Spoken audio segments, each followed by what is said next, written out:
Hi everyone, আজকে আমরা প্রায় 12 বছর পর এলাম মোশা গ্রামে। ছোটোবেলায় আগে প্রত্যেক বছর এই দিনটাতে আমরা এখানে আসতাম বড় পিসির বাড়িতে গাজনের দিনে গাজন দেখ, কিন্তু 12 বছর পেরিয়ে গেছে, আসা হয়নি। 12 বছর পর আবার এসছি আমরা একসাথে অনেকে মিলে। তো পিসিকেও দেখা হবে আর গাজনের মেলাতেও ঘোরা হবে। তো এখানে গাজনটা কিভাবে সেলিব্রেট হয় চলো তোমাদেরকেও একটু দেখি। এইটা হচ্ছে ধর্মরাজের মন্দির। এইখানটা দেখছো, এখানেই হবে গাজনের বাজি ফাটানো।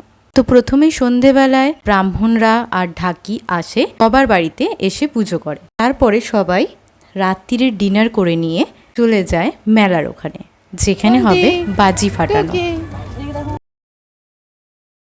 কি কিনেছো দেখি তো? Balloon balloon.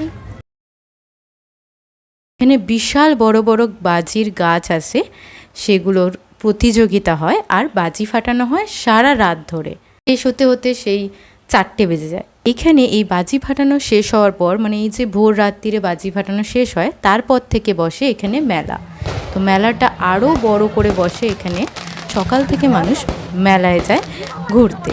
আগে ছোটোবেলায় তো আমরা সকালেই আসতাম মেলা দেখতে, আর রাত্রিরে বাজি ফাটানো দেখে বাড়ি চলে যেতাম। এইবার আর সকালের দিকে মেলায় আসা হয়নি, কারণ বিশাল রোদ ছিল। রাত্রিরে যেটুকু মেলা বসেছিল সেই মেলাটাতেই আমাদের ঘোরা হয়েছিল। দেখা হবে পরের একটি ভিডিওতে। আর প্লিজ সাবস্ক্রাইব করে দিও, লাইক আর শেয়ার করে দিও। Bye bye.